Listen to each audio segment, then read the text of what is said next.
Eu simplesmente odeio ler mangá. O quê? Bom, era o que eu falava até um mês atrás, antes de começar a ler Blue Lock, que, meus amigos, esse mangá só não é tão maravilhoso quanto o seu like e a sua inscrição. Haha, não esperavam por essa, né? Mas agora que vocês fizeram isso, vamos para o vídeo. Intro! Há alguns dias atrás, eu estava simplesmente me torturando mentalmente para tentar ler o mangá de Naruto, mas pra vocês terem ideia, eu nem cheguei a ler uma página do mangá. E o motivo era muito simples, eu odiava ler mangá. Há 1 ou 2 anos atrás, eu me aventurei em 2 manhwas, que é quase um mangá, só que é feito pelos coreanos, e também é colorido, né? Apesar dos coreanos não terem o mesmo nível dos japas no quesito escrita, mesmo assim eles ganham no quesito de que os manhwas são coloridos. O exemplo do manhwa mais famoso é Solo Leveling, que eu lembro de ter lido e amei o primeiro capítulo, mas por algum motivo muito aleatório eu não dei continuidade. Mas o outro manhwa que eu li e meu irmão, eu devorei o negócio, que foi The Last Human. Perdão pelo inglês bosta. Pra quem não conhece esse manhwa, deve ser o manhwa de zumbi mais viajado do mundo, mas vai por mim, ele é maravilhoso, só não tanto quanto o seu lá. Ai, que... Chega!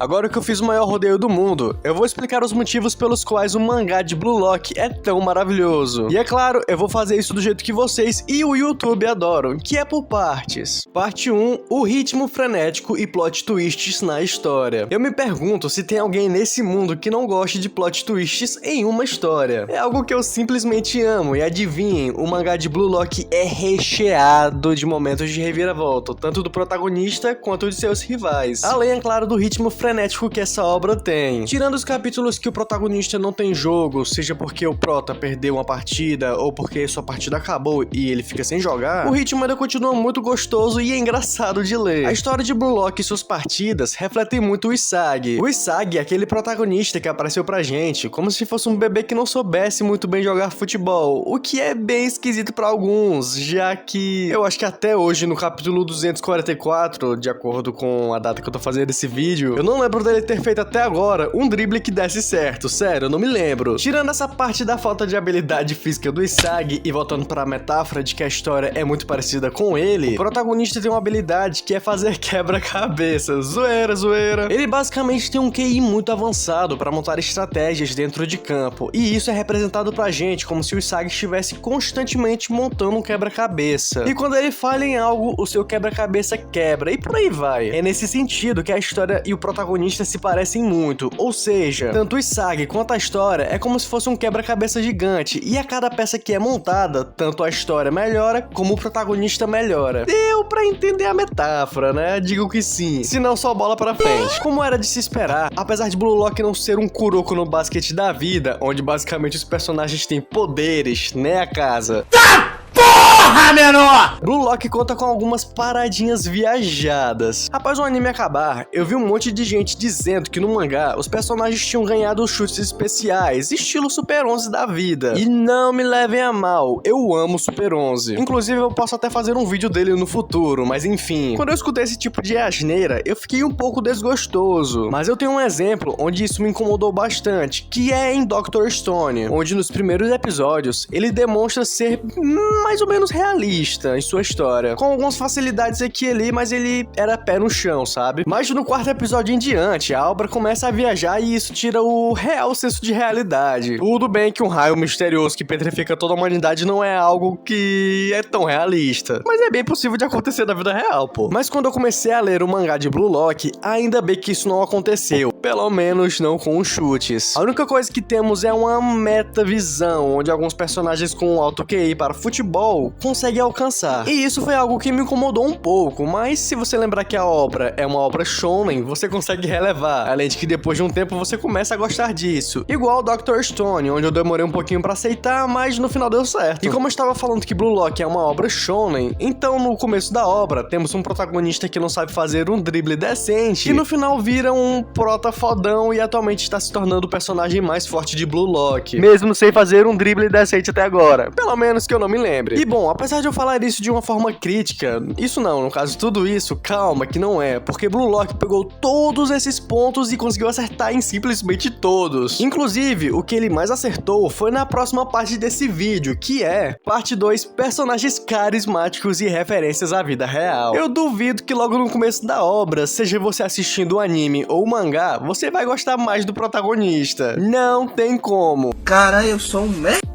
Um bom exemplo que ressalta isso é Kekai Sensen, onde o protagonista é basicamente o mais bosta da equipe e simplesmente todo mundo ao seu redor é fodão. Porém, chega uma hora que a turma só consegue ganhar dos inimigos com a ajuda dele. Blue Lock me passa essa mesma vibe. Ao lado do Isagi, temos personagens que além de serem fodões em algum aspecto, seja físico como o Kunigami ou em drible como o Bachira, e tirando os personagens randoms, os personagens principais têm alguma referência com os jogadores da vida real. Um bom exemplo, por exemplo, foda. Enfim, um bom exemplo disso que eu estou falando é o Barou e o Chris Prince, que são cópias descaradas do Robozão, principalmente o Chris. Que vocês se lembram do dia daquela polêmica que deu com o Cristiano Ronaldo e a Coca-Cola? Pois é, hoje em dia ele tem até uma marca de água, e adivinhem, o autor de Blue Lock fez o clássico copia, mas não faz igual, viu? Outro exemplo é o Bachira, que é inspirado no Ronaldinho Gaúcho. Vocês lembram do elástico no ar do Bachira, né? Se liguem quem mandou uma dessas também, o Bruxo. E claro, além das referências que deixam quem lê maravilhado, o universo de Blue Lock é igual ou quase igual ao nosso, onde nele tem os jogadores da vida real. Os exemplos mais claros são o Pelé, o próprio Cristiano Ronaldo e o Messi. Ah, e antes que eu me esqueça, eu tenho que falar dele, o Noero Noah, zoeira,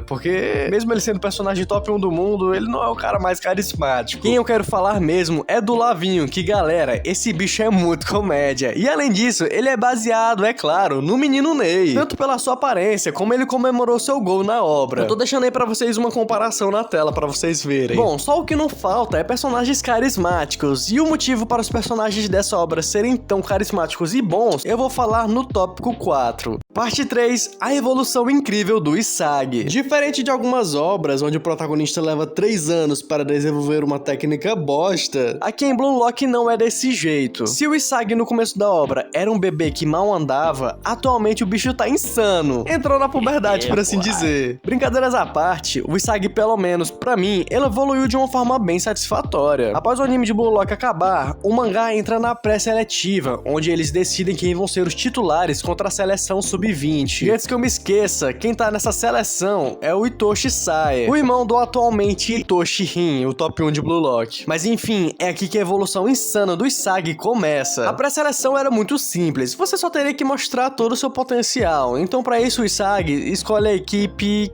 que, lógico, teria o top 1 e o top 2. Essa pré-seletiva foi o ponto de virada para o Isagi, porque foi aqui que ele começou a descobrir como usa a metavisão. Meu pau na sua mão. Nossa! Sim, aquela que eu tinha falado mais cedo. Só que nessa ocasião, ele acabou usando por instinto, mas mesmo assim, ele foi capaz de superar tanto o Rin quanto o Shidou, e conseguiu assim a sua vaga de titular para jogar o jogo que mudaria tanto ele como o Blue Lock. Eu acho que não tem muito bem como descrever como foi essa partida do Blue Lock contra a Sub-21, porque foi algo simplesmente insano. Se antes os jogos eram meio monótonos e sem torcida, meus amigos, aqui vimos como o negócio é totalmente diferente, com torcida, palco gigante, comentaristas, tudo isso deixa essa lendária partida melhor ainda. E claro, o Isagi ficou a partida toda de suporte, porque ele não conseguiu fazer o seu gol, mas bem no finalzinho, ele consegue combinar a metavisão, seu chute direto e a peça final que era a sorte, e com isso ele faz o chute da vitória, se tornando assim o herói do Blue Lock e o futuro herói do Japão. Após essa partida emocionante, o Blue Lock conseguiu sobreviver e não foi cancelado, além de que os investidores caíram matando e o Ego simplesmente fez o maior ambiente de streaming e entretenimento quanto do futebol, já que ele conseguiu juntar os melhores jogadores do mundo todo para treinar o pessoal do Blue Lock, e como vocês devem imaginar, o Isagi Go só deu orgulho pra gente, apesar de que o coitado sofreu o pão que o diabo amassou aqui. Mas enfim, como isso não é um resumo, vamos para a parte final do vídeo, e talvez a mais importante delas. Parte 4, a psicologia por trás do mangá de Blue Lock. Se o autor dessa obra não é fanático por futebol ou psicologia humana, ou quem sabe as duas coisas, eu tô ficando maluco. Em vários momentos da obra, fica claro que o autor manja muito de psicologia, ou psicologia esportiva, enfim. Vocês estão entendendo. Enquanto eu estava fazendo o roteiro desse vídeo, me veio à mente que o autor transmite todo esse conhecimento através do ego, que talvez seja o maior mistério do mangá até hoje. Tudo que sabemos é que ele era um jogador do passado que rivalizava com ninguém mais, ninguém menos que o Noel Noah, o jogador top 1 do mundo atualmente. Se não me engano, ele teve uma lesão e teve que parar de jogar. Me falem nos comentários se eu estiver falando merda. Mas o ponto é, pelo fato do autor saber tanto sobre psicologia humana, ou psicologia comportamental, enfim, ele consegue trazer sempre novas narrativas e aprofundamento dos seus personagens. Pra vocês terem ideia, eu quase não sei nada de futebol, eu tenho que admitir. Porém, eu sempre me interessei por esportes, inclusive eu sou atleta de judô, pra quem não sabe. E claro, vou deixar meu Instagram aí na descrição caso queiram me conhecer melhor. Bom, temos vários conceitos psicológicos no mangá, mas os que mais me chamaram a atenção é sobre o ambiente e ambição. O motivo de eu ter certeza que o autor é viciado em alto rendimento e etc. é por esses dois motivos. Pra quem não tá ligado, seu ambiente influencia toda a sua vida, e Blue Lock deixa isso muito claro. Mas isso serve tanto para os esportes como para a sua vida normal mesmo, cotidiano, estudos, trabalho, enfim. E como um amante de psicologia humana e alto rendimento, quando eu cheguei nessa parte do mangá, eu simplesmente mamei. Eu amei. Agora, se a gente fosse definir o ego, ambição seria uma palavra muito boa, já que mesmo aposentado, o cara consegue influenciar tanto jogadores como a gente que tá lendo um mangá deitado em casa. Só que o que me deixa mais impressionado é você chegar até aqui e não deixar o like e a inscrição. Brincadeiras à parte, eu agradeço muito por terem chegado até aqui, terem me escutado, e se tiverem gostado, se inscrevam, deixem um like para acompanhar mais conteúdo no futuro. Meu muitíssimo obrigado.